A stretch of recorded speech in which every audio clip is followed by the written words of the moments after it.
신약성경 누가복음 4장 1절부터 13절까지의 말씀, 우리 페이지로는 94페이지에 기록되어 있습니다. 우리 다 찾으셨으면 우리 같이 한 목소리로 열세 구절의 말씀, 하나님의 말씀을 합독하겠습니다. 시작. 예수께서 성령의 충만함을 입어 요단강에서 돌아오사 광야에서 40일 동안 성령에게 이끌리시며 마귀에게 시험을 받으시더라. 이 모든 날에 아무것도 잡수시지 아니하시니 날 수가 더함에 줄이신지라. 마귀가 이르되 내가 만일 하나님의 아들이여든 이 돌들에게 명하여 떡이 되게 하라. 예수께서 대답하시되 기록된 바 사람이 떡으로만 살 것이 아니라 하였느니라. 마귀가 또 예수를 이끌고 올라가서 순식간에 천하 만국을 보이며 이르되 이 모든 권위와 그 영광을 내가 내게 주리라. 이것은 내게 넘겨준 것이므로 내가 원하는 자에게 주노라. 그러므로 내가 만일 내게 절하면 다 내 것이 되리라. 예수께서 대답하여 이르시되 기록된 바 주 너의 하나님께 경배하고 다만 그를 섬기라 하였느니라. 또 이끌고 예루살렘으로 가서 성전 꼭대기에 세우고 이르되 내가 만일 하나님의 아들이여든 여기서 뛰어내리라. 기록되었으되 하나님이 너를 위하여 그 사자들을 명하사 너를 지키게 하시리라 하였고 또한 그들이 손으로 너를 받들어 내 발이 돌에 부딪히지 않게 하시리라 하였느니라. 예수께서 대답하여 이르시되 주 너의 하나님을 시험하지 말라 하였느니라. 마귀가 모든 시험을 다한 후에 얼마 동안 떠나니라. 아멘. 할렐루야. 우리의 마음이 다 열리게 되시길 원합니다. 들을 귀가 다 열리게 되시길 원합니다. 하나님께서 우리를 또 예배 전으로 오게 하신 이유는요, 은혜 주시고 충만 주시고 감화 주시고 감동 주셔서 하나님의 말씀대로 살아가게 하시기 위해서 우리를 불러주신 줄 믿습니다. 그래서 마음을 여시는 것이 중요해요. 귀를 여시는 것이 중요해요. 열려진 마음과 들려질 귀를 통하여서 하나님께서 분명히 역사하실 것이고, 말씀 선포되는 이 30분 동안 하나님께서 우리의 마음에 단비처럼 은혜를 내려주시게 되시길 원합니다. 하나님께서 그럴 이유도 없으시고 그럴 목적도 없으신데 이 땅에 사람이 되셔서 오셨어요. 예수 그리스도라는 이름으로 오셨죠. 그 이유는 자기가 자기의 형상으로 지으신 사람, 우리를 위하여서 나 때문에 이 땅 가운데 사람으로 오셨다, 이것입니다. 예수님께서는 30살 전까지는 아주 평범한 인생을 사셨어요.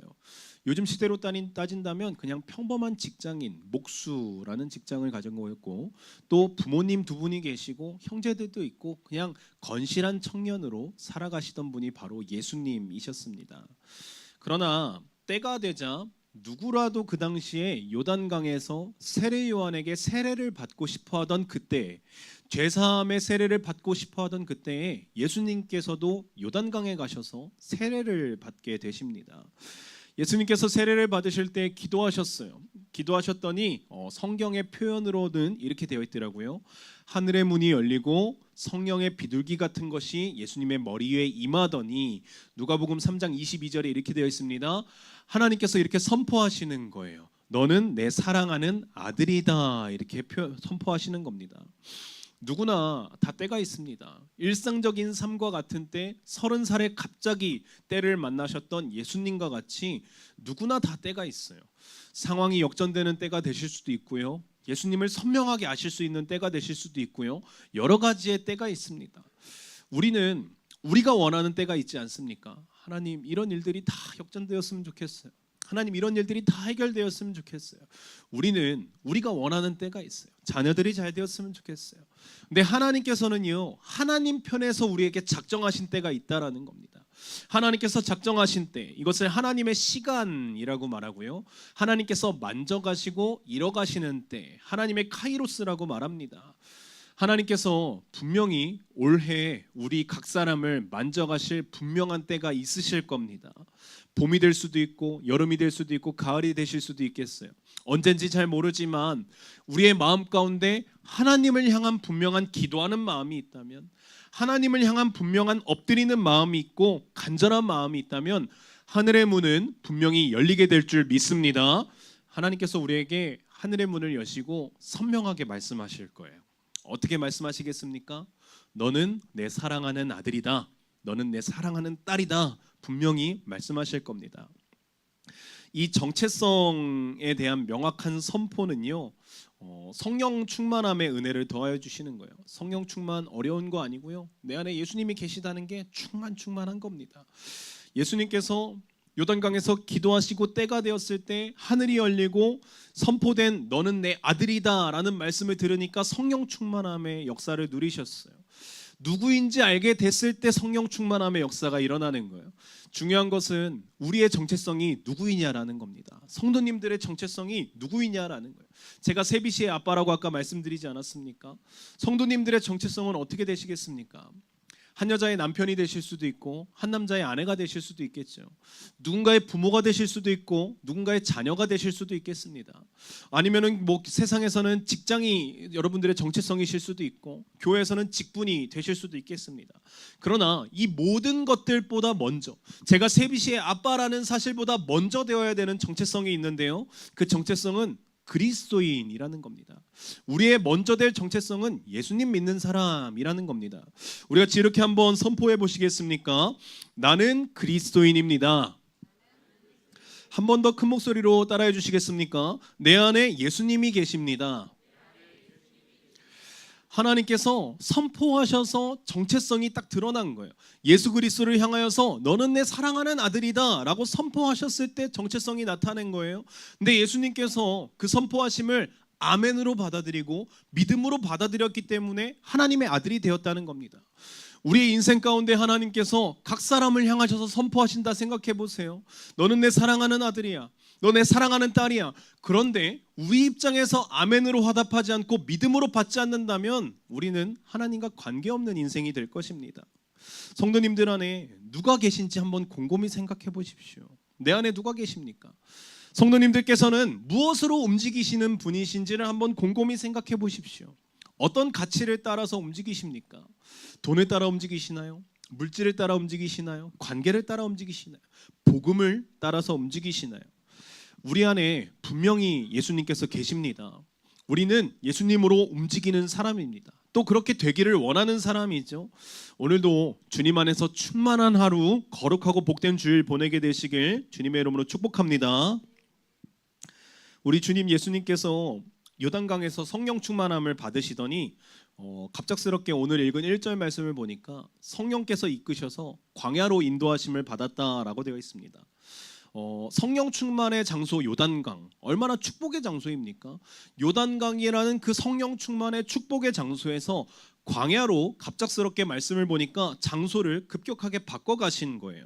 그런데 예수님께서 자의적으로 가신 게 아니라 성령께서 인도하셔서 가셨다라고 되어 있습니다. 하나님의 계획 가운데 우리는 때론 축복의 장소에서 광야 같은 장소로 급격하게 바뀌어가는 것을 볼 때가 있습니다. 광야는 어떤 장소입니까? 성경에서 말하는 광야, 우리가 알고 있는 광야에 대한 이해는 어떤 장소인가요? 광야는 무의 장소입니다. 어떤 것이 없습니까? 의지할 것이 없고 먹을 것이 없고 누일 곳이 없는 곳이 광야다라고 말하는 거예요. 이 축복의 장소 요단강과 비교한다면 성령 충만 받았고 하나님의 아들이라고 선포하심을 받았던 이 요단강과 비교한다면 이 광야라는 장소는 볼품 없어도 한참 볼품 없는, 없어도 이렇게 없을 수 있나라고 하는 장소가 광야다라는 겁니다. 그런데 하나님께서는 분명히 광야에서 주시는 축복이 있습니다. 쉴만한 물가요, 푸른 초장이요, 풍요 가운데 주시는 은혜도 분명히 하나님께서는 있으세요. 하나님께서는 풍요 가운데서도 함께 하십니다. 그런데요, 광야에서만 만날 수 있고 광야에서만 받을 수 있는 그 특별한 은혜, 그 특별한 하나님의 축복이 분명히 있다라는 겁니다. 성령 충만하다고 하여서 모든 것이 완벽해진다라고 생각하시면 그것은 조금 오해가 될 수도 있습니다. 성령 충만하여도 날마다 죄의 유혹은 있습니다. 성령 충만하여도 날마다 곤고하실 수 있고 궁핍하실 수 있어요. 성령 충만하여도 날마다 문제가 생기실 수가 있어요. 성령 충만받고 예수 충만받고 신앙생활 한다고 하여서 우리가 봉사한다고 하여서 탄탄대로가 열리던가요? 아닙니다. 우리의 인생에 광야는 늘 존재하는 겁니다. 광야는 언제까지 존재하는 거냐면 하나님의 보좌 우편 갈 때까지 광야는 늘 존재하는 겁니다. 예수님께서 광야에 가셔서 본인의 뜻이 아니라 자의가 아니라 인도하심을 받아서 광야에 처해지셨을 때 거기서 40일 금식 기도를 하셨다라고 오늘 말씀에 기록되어 있어요. 40일 동안 혹시 금식에 도전해 보신 분 계십니까? 성공은 여쭤도 보지 않겠습니다. 도전해 보신 분 계세요? 아니면 일주일 도전해서 성공해 보신 분 계세요? 저는 그 금식 앞에 작아지는 목사거든요. 제가 어제 그 1청년 회식하는데 제 과거가 들켰어요. 뭐라고 하셨죠? 장로님께서 저를 거적이라고, 거적이 뭔지 모르는데 엄청 덩치가 큰 사람을 거적이라고 하나 봐요. 제가 엄청 덩치도 컸고 그랬는데 금식 앞에 작아지는 목사였어요. 먹을 걸 왜 그렇게 좋아하는지요? 3일만 하면은 금식 막 먹을 거 막 생각나는 거예요. 성도님들에게 금식은 어떠한 그러한 단어이십니까? 예수님께서 40일 동안 금식을 하셨대요. 육체적으로 얼마나 연약해지셨겠습니까? 저희가 일을 하다가 당 떨어져 이렇게 얘기하지 않습니까? 저희가 당만 보충이 안 돼도 신경이 곤두서고 날카로워지는 게 우리의 인생일 때가 있는데 40일 동안 금식하셨다면 얼마나 예민하시고 영적으로 육적으로 약해지셨을 때입니까? 그런데요, 예수님께서 그렇게 약해지셨을 때 마귀가 시험을 걸어온다라는 겁니다. 이 말씀을 다시 하면요, 우리가 약해졌을 때, 못 먹어서 약해졌을 때뿐만 아니라 상황으로, 환경으로 우리가 영적으로 육적으로 약해졌을 때 마귀는 분명히 공격할 수 있다라는 겁니다. 은혜 안에 있을 때는 괜찮아요. 교회 안에 있을 때, 말씀 안에 있을 때, 예수 안에 있을 때는 괜찮아요. 대적할 수 있을 것 같잖아요. 근데 약해졌을 때 분명히 마귀가 역사한다는 거예요. 약해졌을 때 그 부분을 집요하게 파고든다는 겁니다. 그분이 누구라도, 심지어 예수님이더라도 마귀는 유혹하고 넘어뜨리려는 것에 멈추지 않습니다. 하나님께서 눈높이로 역사하시거든요. 하나님께서 초등학생 같은 어린아이 믿음이 있는 자들은 다 어린아이처럼 역사해 주시는 거예요. 그런데 장성한 믿음의 분량이 있어야 되고 믿음의 연단이 필요한 사람들에게는 하나님께서 눈높이로 딱 맞춰서 역사해 주시는 거예요. 하물며 영적인 존재 마귀는 어떠하겠습니까? 하나님의 역사하심을 베끼기라도 하듯이 마귀는 약점이 있으면 약점을 공격하고 부족한 것이 있으면 부족한 것을 공격한다는 거예요. 눈높이로 맞춰서 공격을 하죠. 물질이 약한 사람은 물질로 공격을 받으실 겁니다. 정욕이 약하신 분은 정욕으로 공격을 받으실 거예요. 관계가 어려우신 분들은 관계로 공격을 받으실 거고, 비교, 연민이 어려우신 분들은 그런 걸로 합당하게 마귀가 약점을 공격할 것입니다. 마귀는 결코 누구라도 봐주지 않습니다. 심지어 예수님이더라도 봐주지 않죠. 혹시 신앙생활 하시다가 이런 질문을 좀 생각을 해보신 적이 있으신지 모르겠어요. 저는 하나님께 이런 질문을 자주 하거든요. 제가 신학교도 가고 목사고시도 보고 목사가 되어서 이 강단에 서 있지만 늘 질문하는 거, 하나님 제가 이 자리까지 왔는데 이 자리가 하나님께서 인도하신 자리가 맞은가요? 목사냐 아니냐의 문제가 아닌 거예요. 제가 하나님 앞에 신실하게 사역하고자 기도하고 달려가고 있는데 저 지금 잘하고 있는 거 맞은가요? 이런 질문을 자주 합니다. 신학교 갈 때도 하고 시험 볼 때도 하고 심지어 오늘도 합니다. 분명히 기도하고 인도해 주셔서 걸어가고 있는 길 같은데 주님께서 뜻하신 길이 여기가 아니라면 어떡하지? 주님께서 뜻하신 바가 여기가 아니라면 어떡하지? 이런 생각이 드는 거예요. 근데 곰곰이 생각해 보면요, 하나님께서는요 선해 보이기만 하는 길로 걸어가라고 하지 않으시는 거예요. 때로는 고난인 것 같고 때로는 어려운 길 같아도 걸어가라고 하시는 거예요. 근데 우리를 홀로 보내십니까? 주님께서는 우리를 결코 홀로 보내지 않으십니다. 선해 보이지 않는 것 같은 거, 남들이 다 아니라고 하는 것 같은 거, 주님께서 그런데 걸어가라고 하세요. 그러면서 말씀하시죠. 너와 함께 가고 있다. 주님께서는요 분명히 우리의 고난과 역경과 광야 같은 시절을 함께 걸어가시겠다라고 말씀하신다는 겁니다. 다윗도 기름 부음 받았지만 탄탄대로가 아니었잖아요. 왕이 될 때까지 얼마나 고생을 많이 했습니까? 요셉도 총리가 되기까지 구덩이에 빠진 인생 아닙니까? 노예 인생 아닙니까? 얼마나 고생을 많이 했겠습니까? 하나님 앞에 기도하고 시작했더라도 길이 강야 같은 순간들이 늘 있다라는 겁니다. 우리가 지금 어디로 가야 할지 모르지만요, 우리가 잘 가고 있는지 잘 모르겠지만요, 하나님께서 나와 함께 하신다는 믿음이 있다면 우리는 잘 가고 있는 것이고 잘 도착하고 있는 것인 줄 믿게 되시길 원합니다. 우리에게 뜻하신 곳은요 어디로 가느냐가 아니라 누구와 가느냐가 중요한 거예요. 우리가 어디로 가느냐, 목적지가 있으면 너무 마음이 편하죠. 근데 중요한 것은 내 옆에 누가 계시고 내 안에 누가 계시냐라는 거예요. 푸른 초장으로 가는 길도, 사망의 음침한 골짜기로 가는 길도 예수님과 함께 가는 길이라면 가장 선한 길인 줄 믿게 되시길 원합니다. 이상한 길, 어려운 길, 험준한 길 같아도 예수님과 함께 가고 있다면 나에게 가장 맞는 길인 거예요. 광야라는 장소, 이곳은 시험의 장소이지만 끊임없이 하나님의 임재를 경험할 수 있는 장소였어요. 광야가 무의 장소였지만 하나님의 임재가 있다라는 거예요. 오늘 우리는 말씀을 통해서 예수님께서 세 가지의 시험을 마귀로부터 받으시는 것을 보게 되실 거예요. 근데 이 예수님께서 마귀를 향하여서 어떻게 말씀으로 승리하시는지도 보게 될 것입니다.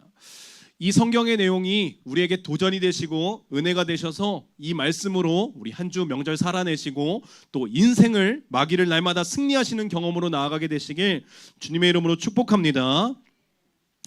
마귀는 이미 1승을 경험해 본 존재입니다. 이겨본 존재가 또 이겨보려고 한다고 마귀는 광야에서 1승을 경험했거든요. 이스라엘 백성들이 그 출애굽의 역사 때 보면요, 홍해를 건너서 광야에서 40년 있었잖아요. 근데 오늘 말씀을 보니까 예수님께서는요, 요단강을 건너서 광야에서 40일을 있겠다라고 하시는 겁니다. 성경이 비슷하다고 생각이 들지 않으세요? 이스라엘 백성들은 먹고 사는 문제에 늘 넘어졌어요. 쉽게 말하면 의식주.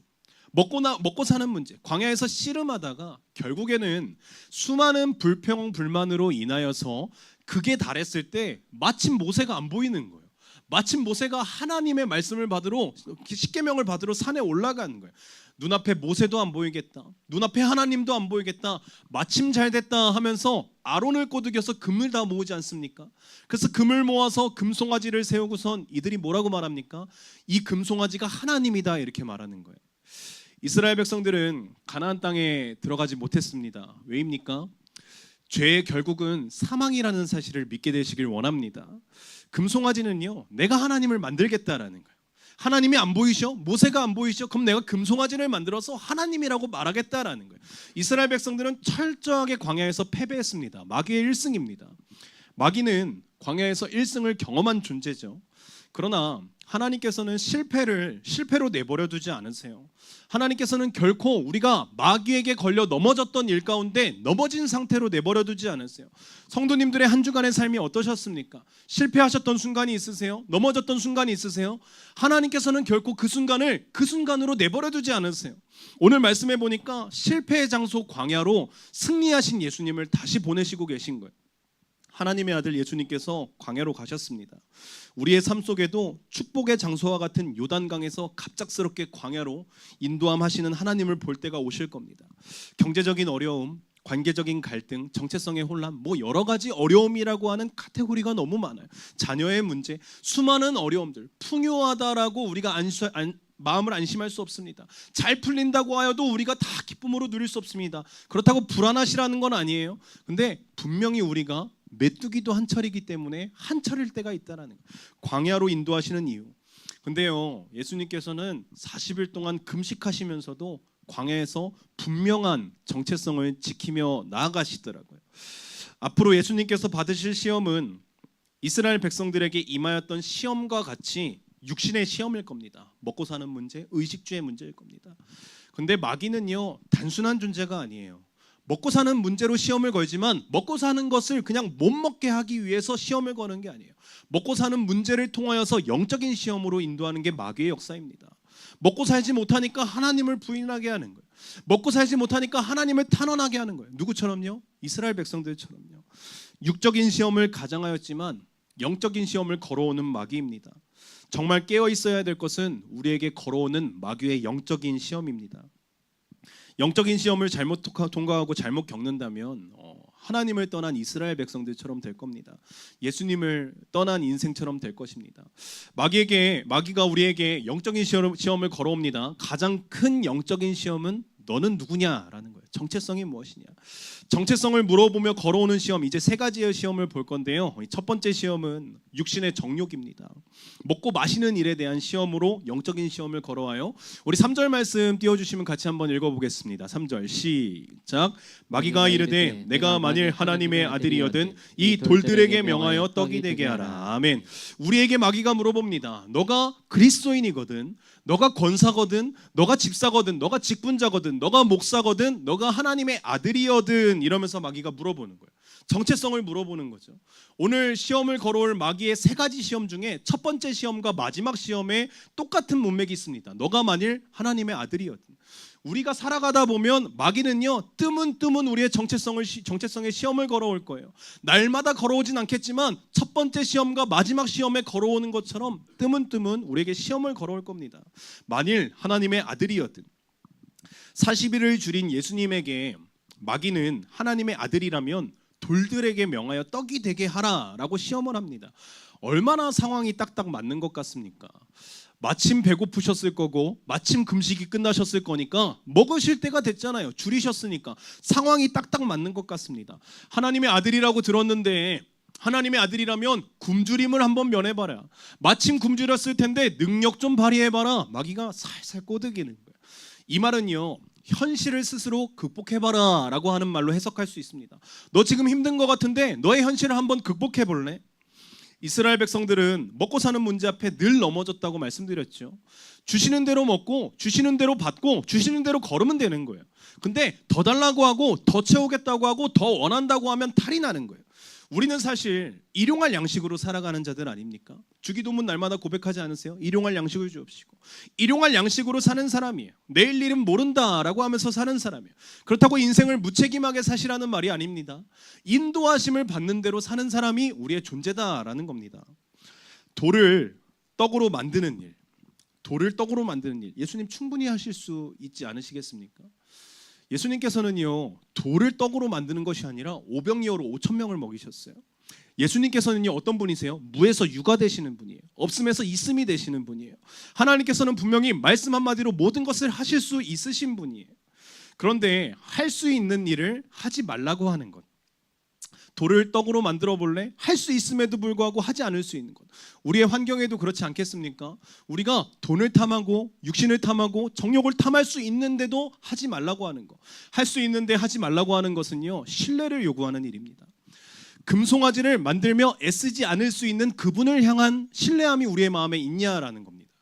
여러분들의 삶을 만족하시면서 사시라는 건 아니지만 삶에 있는 문제를 스스로 극복하는 것이 아니라 하나님의 손에 올려드릴 수 있는 믿음이 있냐를 물어보는 시험인 거예요. 아무리 굶주려 있어도, 아무리 부족하여도, 아무리 궁핍하여도, 해결이 나지 않아도 나의 힘으로 해결함이 아니요 전지전능하신 하나님의 은혜와 하나님의 주권으로 해결함 받는 것을 믿느냐라는 그런 믿음이 있을 때 이 육신의 시험을 우리가 통과할 수 있다라는 겁니다. 예수님께서 마귀의 시험을 말씀으로 돌파하시거든요. 이것을 우리가 본받아야 됩니다. 4절 말씀 같이 한번 읽어보겠습니다. 4절입니다. 시작. 예수께서 대답하시되 기록된 바 사람이 떡으로만 살 것이 아니라 하였느니라. 아멘. 사람은 살아갈 때 떡이요 절대 필요 조건이에요. 무조건 필요하다라는 거예요. 떡은 돈으로도 비교될 수 있고 떡은 먹을 것으로도 비교가 될 수 있습니다. 이 말씀에 막 위로받으시고 돈 막 열심히 모으시라고 하시는 건 아니에요. 떡은 절대 필요 조건이에요. 만약에 떡도 필요 없고 돈도 필요 없었으면 말씀에 이렇게 기록되었지 않았을까요? 사람이 떡으로는 절대로 살지 못할 것이다. 이렇게 기록되어 있어야 맞지 않을까요? 근데 떡으로만 살 것이 아니다라고 말씀에 기록되어 있다라는 거예요. 이 말은 다시 하면 떡보다 중요한 것이 있다는 겁니다. 돈보다 중요한 것이 있다는 거예요. 배가 굶주렸을 때도 떡보다 중요한 것이 있다는 거예요. 우리가 아무리 물질의 곤고함에 놓여 있을 때도 돈보다 중요한 것이 있다는 거예요. 마귀는 40일 금식하며 육신이 약해질 대로 약해진 예수님께 물질의 시험을 걸어오는 거예요. 먹을 것에 대한 실험을 걸어오는 거예요. 사람이 떡으로만 살 것이 아니다라는 말씀으로 예수님께서 대적하시죠. 혹시 성도님들의 삶 가운데 물질의 공고함, 여러 가지의 육신의 문제, 정욕과의 문제, 여러 가지 문제들이 있으신 분들은 예수님처럼 말씀으로 돌파하게 되시길 원합니다. 신명기 8장 3절 말씀입니다. 우리 같이 한번 읽어보겠습니다. 시작. 너를 낮추시며 너를 줄이게 하시며 또 너도 알지 못하며 내 조상들도 알지 못하던 만나를 내게 먹이신 것은 사람이 떡으로만 사는 것이 아니요 여호와의 입에서 나오는 모든 말씀으로 사는 줄을 내가 알게 하려 하심이니라. 아멘. 우리를 살게 하는 것이 하나님의 말씀임을 믿게 되시기를 원합니다. 돈보다 중요하고 떡보다 중요한 것이 하나님의 말씀임을 믿게 되시기를 원합니다. 마귀는 세상의 모든 것을 가리려 해요. 우리의 눈을 가리고자 하는 것이 마귀의 목적이에요. 우리 눈에도 자주자주 가려지는 것들이 있어요. 어떤 것이 가려지겠습니까? 말씀이 자주자주 가려지는 거예요. 말씀을 들을 때, 말씀을 읽을 때, 설교를 들을 때는 말씀이 보이는 것 같은데 세상에 나가면 말씀이 가려지는 거예요. 근데 뭐가 보여요? 말씀이 가려지고 돈이 보이는 거예요. 하나님은요 이렇게 되는 거예요. 우리의 눈에 가려져서 하나님이 보이시지 않을 때가 있는 거예요. 근데 뭐가 보여요? 떡이 보이는 거예요. 떡이. 먹고 살 길이 보이는 거예요.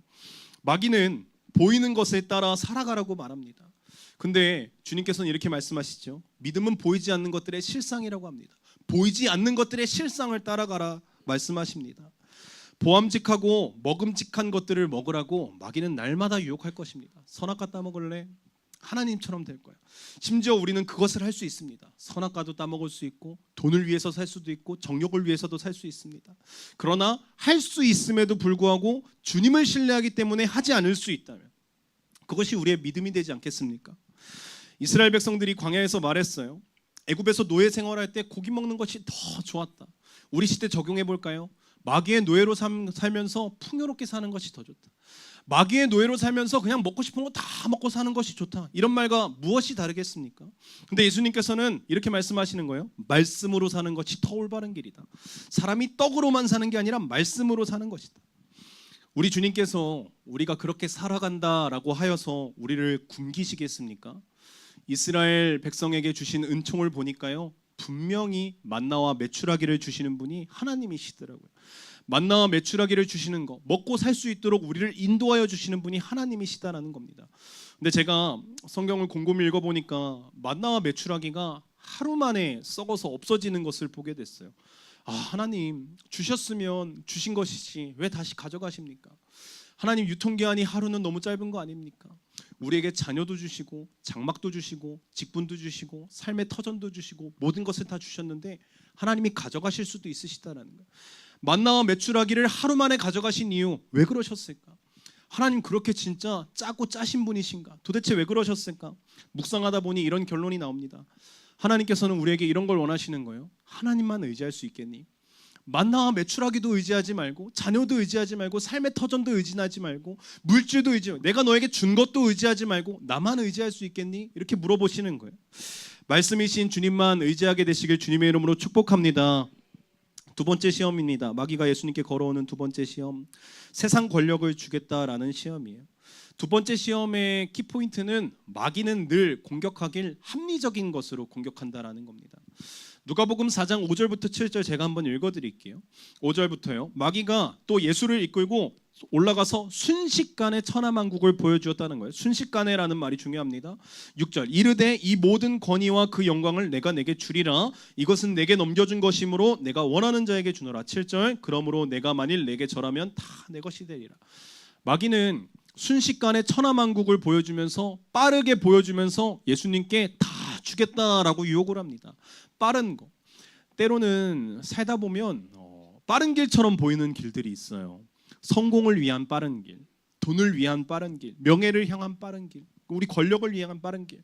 세상에 때로는 이런 일들이 주변 사람들은 말해요. 다 하는 거라고. 다 하는 거. 너만 유별 떨지 말고 다 하는 거니까 그냥 빠른 길로 걸어가라고 우리에게 합리적으로 말해요. 다 한다고 하면 얼마나 귀가 솔깃합니까? 나만 안 하는 것 같잖아요. 다 하는 거니까 너도 그냥 빠른 길로 걸어가라고 말하는 거예요. 성도님들께서는 혹시 빠른 걸 좋아하십니까? 우리 다 빠른 거 좋아하잖아요. 저도 빠른 거 좋아하거든요. 성도님들 한국 사람 아니세요? 한국 사람 다 빠른 거 좋아하는데 한번 여쭤볼게요. 예배가 빨리 끝나게 되시길 원하십니까? 잘 대답하셔야 되는데 빠른 거 다 좋아해요. 빠른 걸 왜 다 좋아할까? 근데 마귀가 지금 예수님께 딜을 하는 거예요. 빨리빨리 갈 수 있게 해줄게. 빨리빨리 갈 수 있게 천하만국을 다 줄게. 교회에서 이런 것들이 적용될 때가 있어요. 우리 빨리 하자. 우리 기도 없이 예배 없이 신앙 없이 그렇게 노골적으로 말은 하지는 않지만 기도 없이 예배 없이 신앙 없이 우리가 중심 잡을 필요 없이 빨리 수련해하자. 빨리 선교하자. 빨리 봉사하자. 우리가 빨리빨리 해야 된다라는 것에 우리가 함정에 빠져서 중요한 것을 놓칠 때가 있다라는 거예요.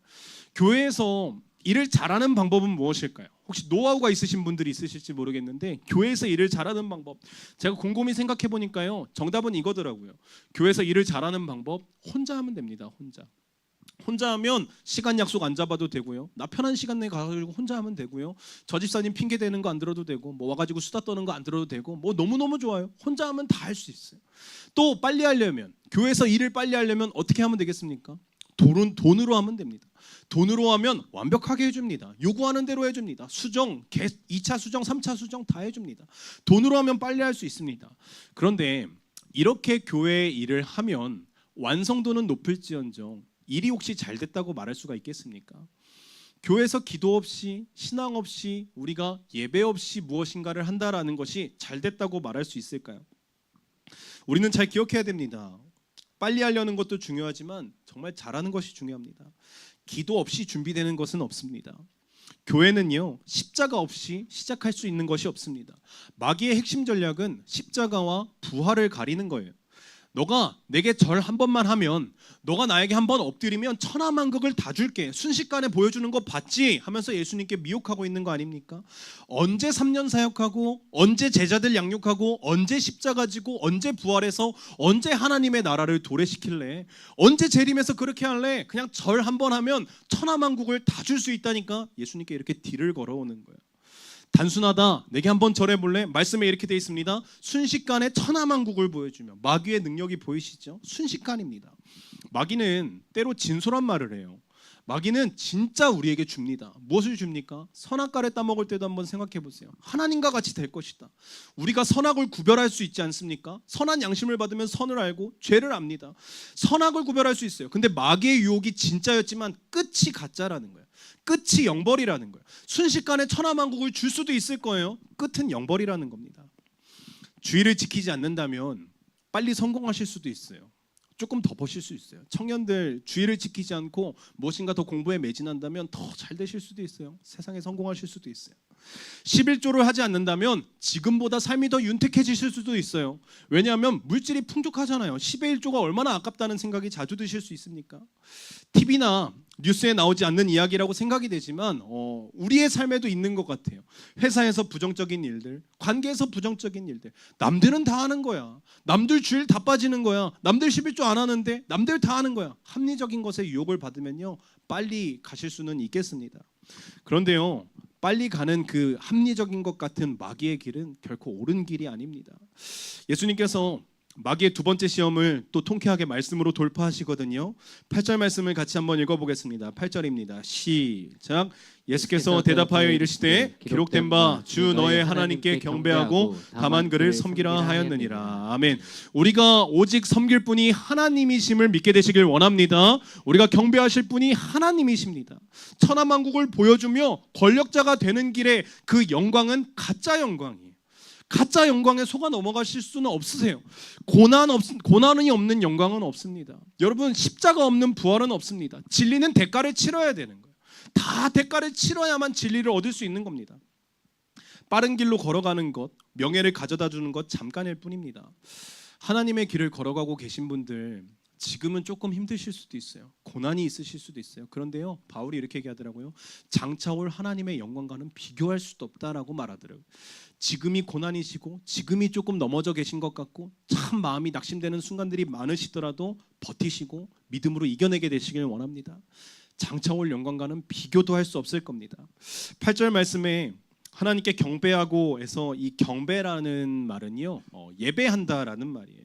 영적 전쟁에 마귀의 미혹에 진짜로 승리할 수 있는 방법은 예배에 있습니다. 예배를 성공하면 마귀에게 승리를 하는 거예요. 주님을 예배하고 있는 자가 영적 전쟁에서 승리하는 거예요. 예배를 회복하라, 그리하면 살 것이다. 그런데요, 예배가 죽으면 마귀의 시험에 들어가게 된다라는 말과도 동일한 말입니다. 마귀는 항상 빠른 길, 지름길 이런 곳으로 유혹할 거예요. 십자가를 지는 고난의 길은 포기하라고 말할 거예요. 말씀에 이렇게 되어 있죠. 마귀가 이렇게 말해요. 자기에게 절하는 자. 다음 장 말씀 한번 보여주시겠어요? 자기에게 절하면, 이 절이라는 단어도 예배입니다. 마귀를 예배하면 빨리 가게 해줄게, 이 말과 동일한 거예요. 하나님을 예배할 것이냐 마귀를 예배할 것이냐, 이 말이죠. 만약 우리의 마음에 하나님을 예배하고자 하는 마음이 없다, 그러면 우리의 마음이 진공 상태가 되는 게 아니고 순식간에 마귀를 예배하는 자가 된다는 것을 기억해 주십시오. 하나님을 예배할 것이냐 마귀를 예배할 것이냐 두 가지밖에 없는 거예요. 마귀 예배한 적 없는데요? 아닙니다. 하나님을 예배하는 자는 하나님을 예배하는 것이고 하나님을 예배하지 않는 자는 마귀를 예배하는 것입니다. 성도님들의 정체성은 무엇이십니까? 성도님들은 오늘 누구를 예배하고 계십니까? 잘못된 길로 빨리 가려고 하지는 마십시오. 그 길은 결코 빠른 길이 되실 수는 없습니다. 우리의 예배가 온전히 회복되고 우리의 정체성이 온전히 회복되고 날마다 주님께서 말씀하시는 고난인 것 같지만 영광의 길로 걸어가게 되시길 주님의 이름으로 축복합니다. 마지막 마귀의 세 번째 시험입니다. 세 번째 마귀의 시험은 예수님을 갑자기 마귀가 성전의 꼭대기로 세워요. 그리고 마귀는 말씀을 근거해서 예수님을 시험하는 거예요. 말씀은 하나님의 것입니다. 말씀은 예수 그리스도입니다. 근데 마귀가 말씀을 이용해요. 하나님을 시험하라라는 거예요. 여러분, 이렇게 우리가 들을 때 이번에는 영적으로 깨어서 들으셔야 됩니다. 말씀은 진리이고 말씀은 올바른 길인데 그 말씀을 성령께서 감동을 주시냐 마귀가 감동을 주느냐에 따라서 큰 차이가 있다라는 거예요. 누가복음 4장 9절에서 12절 제가 한번 읽어드릴 건데요. 9절 보니까요. 또 이끌고 예루살렘으로 가서 성전 꼭대기에 세우고 내가 만일 하나님의 아들이거든, 정체성을 물어보죠. 여기서 뛰어내리라 말하는 거예요. 기록되었으되 10절 마귀가 얘기하는 겁니다. 하나님의 말씀을 인용하죠. 하나님이 너를 위하여 그 사자들을 명하사 너를 지키게 하시리라고 하였고 또한 그들의 손으로 너를 받들어 내 발이 돌에 부딪히지 않게 하시리라. 이 말을 의역하면 어떻게 됩니까? 하나님이 너 지켜주실 거야. 그러니까 한번 뛰어내려 볼래? 하나님을 시험하라는 거죠. 우리에게 적용해 볼까요? 일하지 않아도 돼. 하나님이 보호해 주실 거야. 학생들에게 적용해 볼까요? 공부하지 않아도 돼. 하나님이 인도해 주실 거야. 노력하지 않아도 돼. 인도해 주실 거야. 아프면 기도하면 돼. 우리에게 주신 지혜가 뭐죠? 의료, 현대 의료를 주신 거 아니에요? 우리에게 주신 지혜를 사용하지 않아도 다 해 주실 거야. 하나님을 그렇게 시험하라라고 마귀가 유혹하고 있는 겁니다. 절대로 안 다칠 거야. 성전 꼭대기에서 떨어져도 하나님의 아들이라면 보호하여 주실 거야. 너를 돌에 부딪히지 않게 하실 거야. 예수님께서는요, 이 마귀의 시험을 12절과 같이 대적하십니다. 12절 이렇게 되어 있습니다. 예수께서 대답하여 이르시되 주 너의 하나님을 시험하지 말라 하셨느니라. 이 말씀은요, 신명기 6장 16절 말씀을 인용하신 말씀이시거든요. 이 말씀 같이 선포해 보겠습니다. 신명기 6장 16절 선포합니다. 시작. 너희가 마사에서 시험한 것 같이 너희의 하나님 여호와를 시험하지 말고. 아멘. 광야에서 이스라엘 백성들이 하나님을 몹시 시험했습니다. 어떻게 시험했냐면요, 하나님이 여기까지 인도하셨는데, 홍해를 건너게 하셨는데 목이 마르다고 갈증이 심하다고 자기를 인도하신 하나님의 지도자 모세를 돌로 쳐 죽이려고 하는 거예요. 하나님께서 여기까지 인도하셨음을 부정하는 행위죠. 그래서 돌을 들어서 모세를 치려고 하는 찰나에 하나님께서 안 되겠다 싶으셨는지 모세를 통하여서 반석에서 물이 나게 하셨습니다. 이곳의 장소의 이름이 마사라고 하는 곳이에요. 마사에서 시험한 것과 같이. 이 마사라는 단어, 장소의 의미는 이렇습니다. 여호와께서 우리 중에 계신가 안 계신가. 여호와께서 우리 중에 계신가 안 계신가. 하나님께서는요, 우리의 신뢰의 대상이지 결코 우리의 시험의 대상이 되실 수는 없습니다. 하나님을 시험하지 마십시오. 하나님이 계신가 안 계신가라는 것은 우리의 신앙에서 질문할 수 없는 영역의 질문입니다. 하나님은 만세 전부터 만세 끝까지 계시는 영원하신 하나님이신 줄 믿게 되시길 원합니다. 예수님께서 광야에서 40일 동안 식음을 전폐하시면서 연약한 중에도 하나님을 부인하지 않으셨다니까요. 우리의 삶에서 광야를 만나서 참 어려운 고난의 터널 중에도 여러분들도 성도님들도 하나님을 부인하지 않게 되시기를 원합니다. 우리의 인생에 때로는 광야가 있더라도 하나님은 늘 계신 거예요. 우리가 아무리 고통 중에 있더라도 하나님은 창조주 하나님이신 거예요. 반대로 우리에게 기쁨이 넘치고 희락이 넘치고 풍요가 넘쳐도 하나님은 언제나 늘 동일하신 신실하신 하나님이신 겁니다. 광야에서 1승을 경험한 마귀였지만요, 마귀는 또 승리하지 못했습니다. 예수님께 무려 처참하게 3패를 기록하였습니다. 이 예수님의 승리가 분명히 우리의 승리가 될 것입니다. 왜냐하면 2000년 전에 십자가를 지시고 못 박히신 예수 그리스도께서 말씀하시죠. 승리하였노라, 다 이루었노라. 우리의 존재는요, 2000년 전에 십자가에 못 박히신 예수님과 함께 십자가에 못 박혔고 이전 것은 지나갔고 새로운 피조물로 다시 태어났음을 믿기 때문에, 우리의 주인이 나의 주 나의 하나님이심을 믿기 때문에 결코 마귀의 3번 걸어오는 시험 가운데 우리는 넘어질 수 없다라는 것입니다. 우리 모두 다 말씀으로 마귀를 대적하여 승리하시는 공동체 되시길 주님의 이름으로 축복합니다. 그러나 우리는 안심할 수는 없습니다. 승리하였다고 하여도 안심할 수 없는 이유, 주님의 보좌 우편에 갈 때까지, 주님을 배울 그날까지, 승리의 면류관을 받을 때까지 우리는 안심할 수 없습니다. 마귀가 우는 사자처럼 두루 다니며 우리를 또 삼키려고 합니다. 오늘 마지막 13절의 말씀이 우리의 영적 경각심을 깨우게 되길 원하는데요. 우리 13절 말씀 같이 한번 읽어보겠습니다. 시작. 마귀가 모든 시험을 다한 후에 얼마 동안 떠나니라. 아멘. 마귀가 시험을 다 하니까 떠났어요. 떠났는데 얼마 동안 떠났다 합니다. 계속 떠났더라. 아주 떠났더라. 이제는 오지 않는다더라. 이런 게 아니에요. 얼마 동안 떠났다는 거예요. 잠깐이라는 겁니다. 월요일 날 시험이 걸려오셨다고 승리하셨습니까? 그럼 수요일 날 또 올 수 있는 게 마귀의 존재입니다. 언제든지 우리를 넘어뜨리려고 얼마 동안만 떠나 있는 게 마귀의 존재라는 거예요. 영적으로 깨어 있어야 되는 이유. 자든지 깨든지 깨어 있어야 된답니다. 잘 때도 깨어 있어야 된답니다. 명절에도 깨어 있어야 된답니다. 밥을 드실 때도 교제할 때도 깨어 있어야 된답니다. 왜입니까? 마귀가 두루 다니면서 삼킬 자를 찾는다는 겁니다. 마귀가 두려워서 우리가 삼켜지지 않기 위해서 깨어있는 것도 맞지만요, 깨어있을 때 내가 누구와 함께 가고 있는지가 선명하게 보이기 때문에 그래서 깨어있어야 된다는 겁니다. 광야에서 만난 정체성이라는 제목으로 말씀을 전했습니다. 이제 말씀을 정리하려고 하는데요, 곰곰이 생각해보면 묵상해보면 이 광야라는 길로 우리가 걸어가고 있을 때, 다시 말하면 고난의 길, 때로는 사명자의 길, 이 광야라는 자리로 우리를 하나님께서 보내실 때요, 하나님께서는 우리를 홀로 보내시지 않으시더라고요. 하나님께서 우리를 광야라는 시험의 장소에 올리실 때 하나님께서 우리를 혼자 보내시고 혼자 견뎌내라고 하지 않으시더라고요. 함께 가시겠다고 하시는, 하나님께서 너와 함께 있다라고 말씀하시는 거예요. 앞으로 신앙생활 하시다 보면 주어진 자리가 너무너무 힘들 때가 있으실 거예요. 앞으로 신앙생활 하시다 보면 성령 충만하다라고 생각하였는데 광야 같은 순간들을 만날 때가 있으실 거예요. 주님, 왜 이런 상황을 나에게 주시는 겁니까? 주님, 나에게 왜 이런 순간, 기도하면서 순종하고 잘 간 것 같은데 왜 이런 순간을 주시는 겁니까? 질문할 때가 있으실 거예요.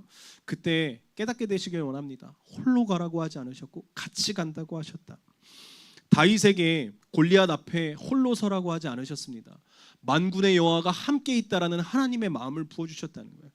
아브라함에게 갈대아 우르를 떠나라고 하셨지만 아브라함 혼자 보내시지 않으셨다는 거예요. 같이 함께 동행하시며 그곳까지 같이 가겠다라고 말씀하신 거예요. 성도님들의 정체성은 어떻게 되십니까? 그리스도인이십니까? 그렇다면 주님과 늘 함께 걸어가게 되시기를 원합니다. 우리의 믿음이라는 것은요, 이런 거예요. 믿음은, 제가 이런 문구를 읽었어요. 믿음은 해놓는 것이 아니다. 다음 거 같아요. 그 전 거. 믿음은 해놓는 것이 아니다. 믿음은 해보는 것이다. 이런 말이 있어요. 믿음은 해놓는 것이 아니고 해보는 것이다. 무엇이든지 다 겸비하고 무엇인 것이 다 대적하고 해놓고 마귀를 이기는 것이 아니고요, 그때 주시는 말씀에 순종을 해보는 거예요. 그때 예배를 드려보는 거예요. 말씀을 읽어보는 거예요. 주님을 따라 가보는 거예요. 믿음은 진짜 해볼 때 역사가 일어난다는 거예요. 예수님께서 3가지 시험을 다 기록된 말씀으로 이기셨거든요. 말씀을 순종해보니까 예수님도 이기셨다라는 거예요. 4절에 기록된 바 사람이 떡으로만 살 것이 아니다. 기록된 말씀으로 이기지 않으셨습니까? 8절 어떻게 되어 있습니까? 8절 기록된 바 넘겨주시겠어요? 8절 말씀, 기록된 바 주 너의 하나님께 경배하라. 하나님만 섬기라는 겁니다. 12절 말씀, 3번째 말씀은, 시험은 어떻게 통과하셨습니까? 예수님께서 이르시되, 대답하여 이르시되 말씀으로 승리하셨다라는 겁니다. 우리 성도님들의 정체성이 말씀이 되시기를 원합니다.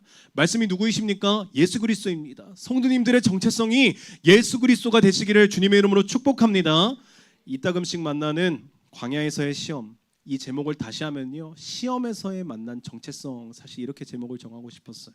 시험을 만날 때마다 내 정체성을 무엇인지 깨닫게 하시라는 하나님의 은총이구나라고 넉넉함으로 받을 수 있는 마음이 있다면, 잘 들어보세요. 시험이에요. 힘든 거예요. 근데 시험을 만날 때 하나님이 내가 누구인지 깨닫게 하시라는 정체성을 알게 하시는 은혜의 순간이다. 얼마나 높은 수준의 믿음이겠습니까?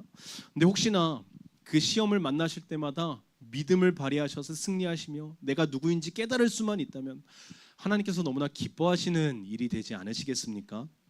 우리 같이 이제 우리의 정체성을 마지막으로 선포하심으로 오늘 말씀을 마치려 하는데요, 우리 이렇게 선포합니다. 아까 처음에 했던 겁니다. 따라해 주십시오. 나는 그리스도인입니다. 마지막 선포입니다. 내 안에 예수님이 계십니다. 우리 같이 십자가와 부활로 복음이 선명하게 보여지게 되시길 주님의 이름으로 축복합니다.